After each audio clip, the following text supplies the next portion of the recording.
What's up, everybody? Welcome back. Today, I wanted to go over crypto terms. What do they mean? I know when I first started in this space, I would listen to different YouTubers and read different articles, and I'll come up with some terms, and I don't know what they meant. And, it was hard to kind of grasp what the article was saying, what the YouTuber was saying, if a lot of the terms that they're talking about I was unfamiliar with. So I decided to stream a video today just going over the different terms, what they mean, and I'm sure you probably heard of some of them, just to have it all in one place for you guys. Before we start on that, let's take a look at the market today. Today was pretty good. Yesterday was pretty a down day, but if we look at the chart here, the heat map, we see that Bitcoin's up by, a little bit over 1%. We have Ethereum over 1% as well. Solana's doing pretty good, up several percent. Polkadot, Avalanche, let's see here, Binance Coin, Luna's up. So it's pretty much a green day with the exception of some of these coins here. So let's get started. Let's go over some of these terms that the crypto folks like to talk about, and let's gain some knowledge here. So the first chart is going to be the Bitcoin ranking chart. So you'll hear a lot that they'll refer to people as whales or humpbacks, and this is basically what that means. So if we start from here, we're at the shrimp level. Shrimp is less than 1% of, or less than one Bitcoin. So a lot of us here are probably that, and we want to attain that one goal of getting one whole Bitcoin. That's the goal. You want to get one, because pretty soon in the future, 3 to 5 years, everyone's going to be trying to get Bitcoins, and they're not going to be available. So the earlier you can, you want to get one Bitcoin. If you have 1 to 10, then you're labeled a crab. 10 to 50, you're labeled an octopus, and 50 to 100, fish. 100 to 500, dolphin. A shark, 500 to 1,000. And a whale, which is what you hear about a lot, they have over 1,000. And then if you're at a humpback level, you have over 5,000 Bitcoins, which is amazing, considering that one Bitcoin now is about 41,000. FOMO, hear that one a lot. FOMO is basically, it stands acronym for fear of missing out.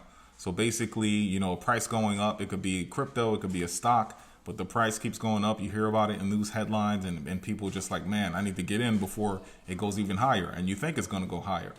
And in some cases, it may go higher, but in most cases, it doesn't. It goes back down.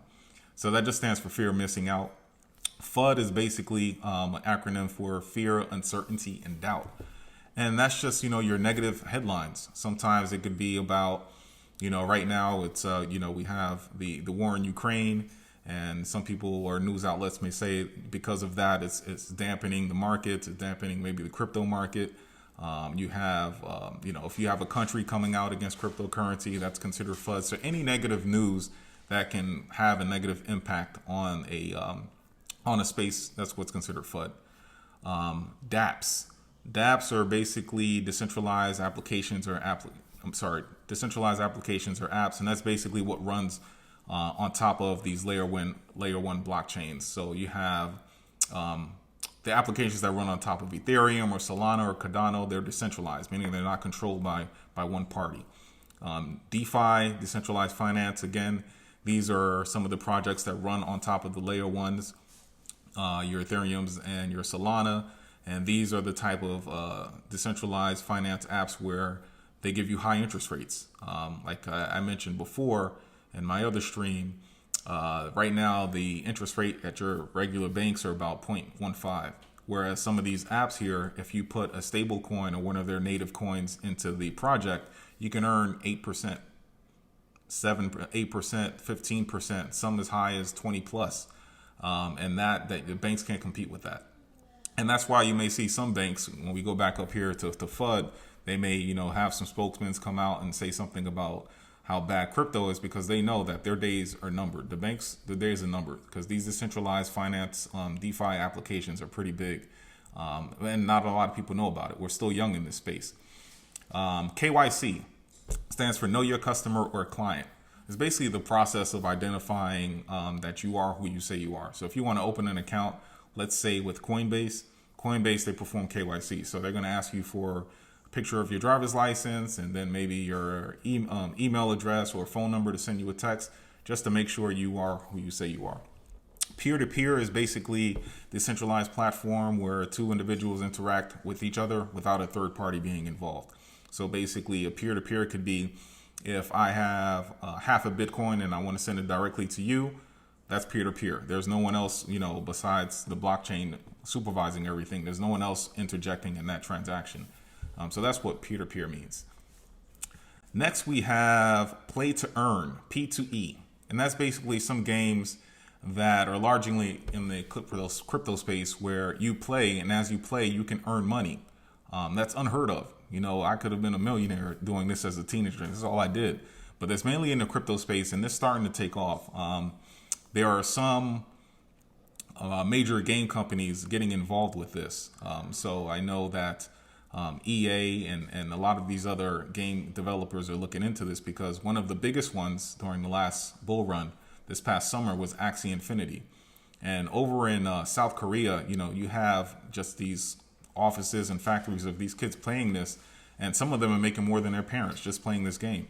And it's in the crypto space. So it's still early, and I think as this space progresses, it's going to be a big part of crypto. Wrecked. Getting wrecked, and they spell that incorrectly. It's just basically when you trade more than you can afford to trade. So basically, I always say in the crypto space, it's still risky. It's all speculative, and the rewards can be high, but you can also lose a lot as well.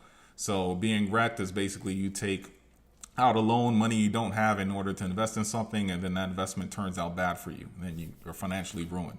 Taking a home equity loan out on your house or something like that. Again, as a beginner in this space, I always say, if you can invest in crypto, it's very risky. You always want to invest something that if you lose it tomorrow, it won't hurt you. And that's wise advice that I give to everybody. CMC just means it's a symbol for coinmarketcap.com. And it's a website that you can look at the crypto market space. You can see what's going up, what's going down. You can look at the total market, see how big it's getting. You can look at the prices. You can look at all-time highs for different cryptos. So CMC, a lot of crypto people rely on that for information regarding the crypto. Non-fungible token, also known as NFT. Basically, it's something that's unique and can't be replaced. So sometimes you see NFTs all over the internet, and it's all about, you see a picture of a gorilla or some crazy picture. But what you're buying is basically the authenticity of that. It's a one-of-one. I liken it to a one-of-one Tom Brady rookie card or a Jean-Michel Basquiat painting. It's a one-of-one. You're not getting another one. And through the blockchain, that's what makes it so I guess a good platform for it is because you can see who made the original NFT or the picture. You can see who received it, and it's all trackable. So if someone, makes a copy of a JPEG, yes, they make a copy of it, but it's not theirs. On the blockchain, you can see who actually owns it. So if you go on different forums and you try to sell it, you can verify if it's authentic. You can verify if the person that's selling it to you is the person who has ownership of it. Rug pull is basically when a development team, they hype up a project, and then at the end of the day, they just leave you. They leave the buyers high and dry. They take out all the money, and you don't hear from the project again. So it's a scam, essentially. Liquidity is the availability of liquid assets to a market or company. Liquid assets or cash, a high volume of activity in a market. So liquidity is basically the amount of cash in a project or in a market. Crypto terms defined, continued. We have maxi. You hear that a lot of maxis in this space. And maxis are typically associated with Bitcoin. You have these Bitcoin enthusiasts who are with it from the beginning or maybe got in later, and they swear there's no other project better than Bitcoin. That's the only project that's going to make it in the crypto space, and that's the future of money. Then you have a ish coin, also known as the shit coin, and that's basically a coin that has no utility, has no real value. And a couple of examples of that can be Dogecoin, Shinu Inu, any coin with a animal on the cover or as the mascot is typically known in this space as one of those coins. DCA, dollar cost average, is basically an investment method where you set a schedule and let's say you get paid every other Friday or every other Thursday, whatever the day may be, and you say, I'm putting $50 into this coin. And it doesn't matter what's going on with the market, how low the price is, how high the price is, you stay on the schedule until you meet your goal. So let's say your goal is to get 1 Bitcoin. You keep putting in $50 every 2 weeks until you attain your goal of getting 1 Bitcoin. And it doesn't matter what the market's doing, you just have a plan. And that's what DCA is all about. We have proof of work. Proof of work basically is what Bitcoin, that's how Bitcoin is produced. It's a crypto consensus mechanism in which it requires a huge amount of processing power. It's secured and verified by virtual miners around the world, racing to be the first to solve a math problem. The winning miner gets to update the blockchain with the latest verified transaction and is rewarded by the network with a predetermined amount of crypto. As the value of crypto grows, more miners are incentivized to join the network, increasing its power and security. The source is from Coinbase. So you have that proof of stake. And proof of stake is the alternative. Proof of stake doesn't require as many these big computer rigs that you see how they mine Bitcoin. It's more environmental friendly, so people like that more. And Ethereum is currently proof of work, but it's switching over to proof of stake in an update. They're calling it Ethereum 2.0. But the difference is a faster and less resource-intensive consensus mechanism. It employs a network of validators who contribute or stake their own crypto in exchange for a chance in getting to validate a new transaction, update the blockchain, and earn a reward. Goal is to maximize speed and efficiency while lowering fees. So proof of stake is basically staking. So for example, Cardano, I stake Cardano. So let's say I hold 10 Cardano. I can stake that Cardano into a pool. And let's say every 4 days, based on the amount of 10 that I have staked, and it's there and I'm leaving it there, I don't have access to it, I get rewarded back a certain percentage of Cardano. So that's what staking is. Basically like interest on a project. So staking is it's another way of earning passive income, and staking is very popular right now in the space.